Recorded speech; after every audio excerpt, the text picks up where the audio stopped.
Hey everyone, thank you so much for tuning back in with us here at Hidden Creek Connection.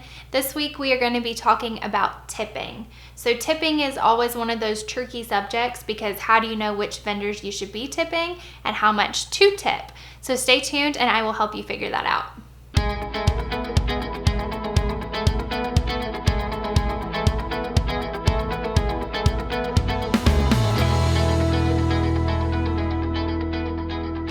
Okay, so your wedding day has arrived and now the question is, what vendors should you be tipping?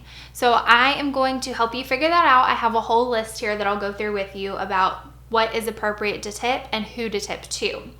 One quick thing is that tipping is always voluntary. So do not feel like it is mandatory to tip someone. It is absolutely not.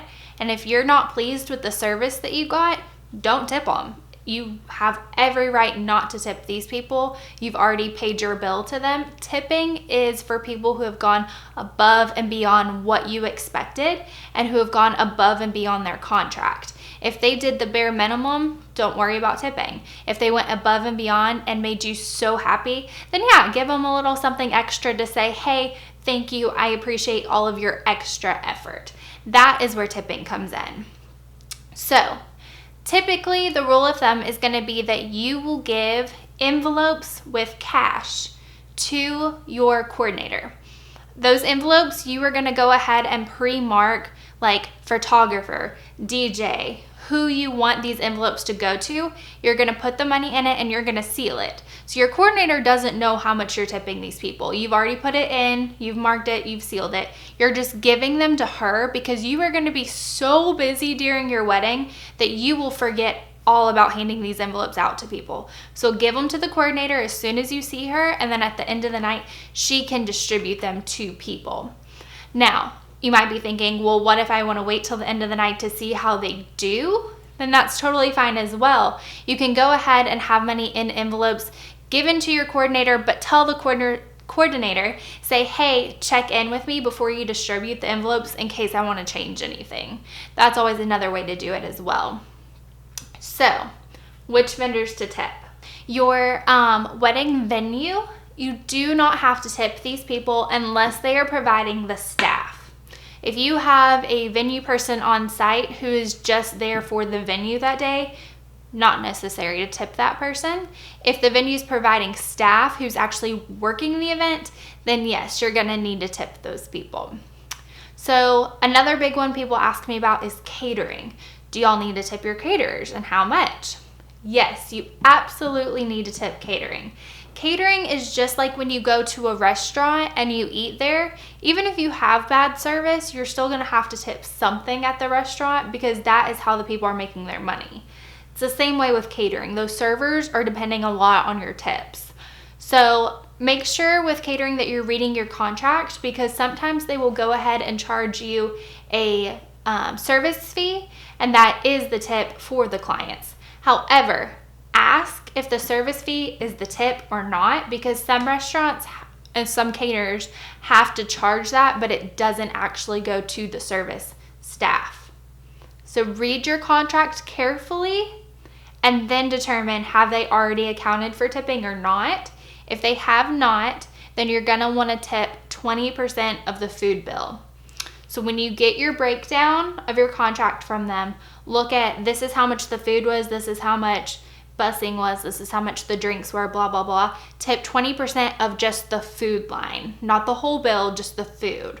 So you're gonna wanna tip them. That is probably the biggest one that you're gonna wanna make sure gets tipped because they are really relying on that tip money. So another one that we wanna talk about today is gonna be your DJ.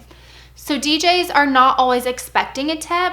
A DJ is one that you're only gonna tip if they've done an excellent job at your wedding. So y'all might have heard me talk about it before, but I was not thrilled with my DJ on my wedding day. That's the one vendor that I wish I would have replaced. So I didn't tip my DJ. I was not happy with my service. However, we've had some really, really great DJs here at Hidden Creek that have gone above and beyond to make sure our clients are happy. Those DJs deserve to be tipped. And you should be tipping them anywhere between $50 to $300 depending on how great they did. But $50 to $300 is a good range of keeping in mind for the DJ's tip. Your florist. If you are going to the florist shop and picking up your bouquets and boutonnieres and stuff, it's not necessary to tip those people. You're already paying them for their service.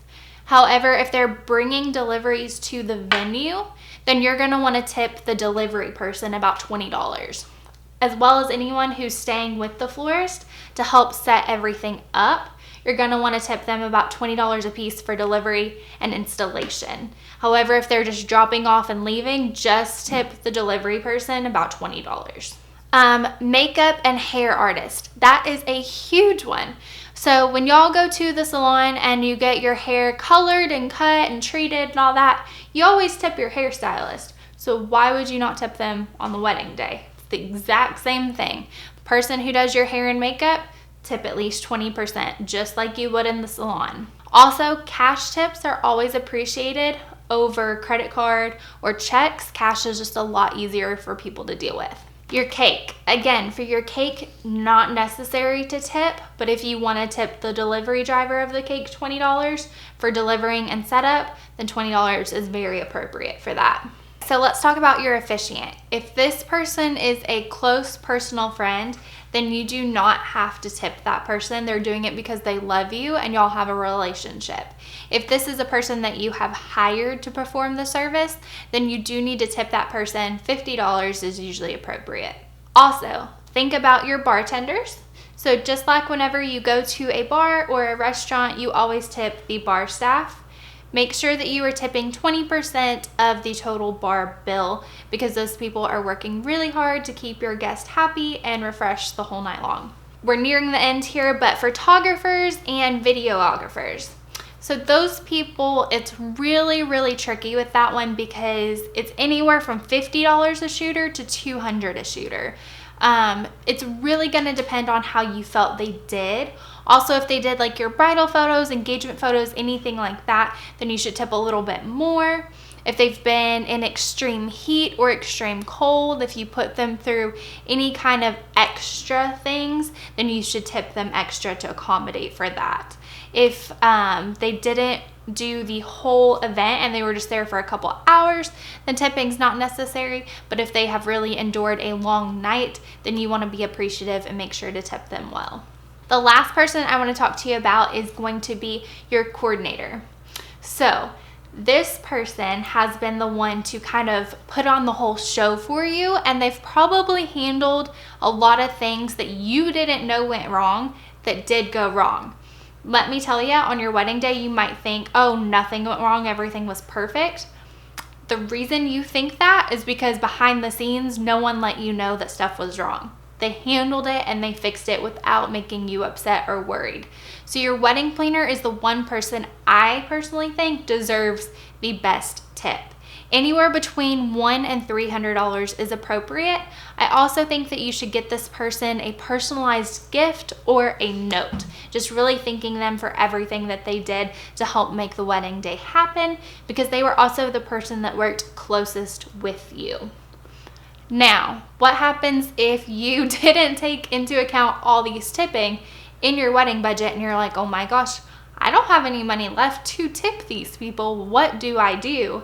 Well, it's okay. Tipping is always not expected. People appreciate a tip so much. This is how they put a roof over their head, food on the table. This is their livelihood. So they do appreciate it so much, but it's not necessary. If you cannot afford to tip the vendors with money, the other way to do it is with a glowing review. We would really love to get a review from every client. That is our ultimate goal, because we would get new clients based on your reviews. If we don't have any reviews, clients aren't as willing to book us. But if you leave a review, that really helps our business grow, and we appreciate it just as much as money. Because again, it does help us get business, which puts a roof over our head and food on our table. So if you can't give money, give a review. Even if you do give money, still give a review. It helps more than you know, and the vendors really appreciate it. So I hope this video helped y'all out. I know tipping is a tricky subject, and I really hope that this video helped you figure that out a little bit.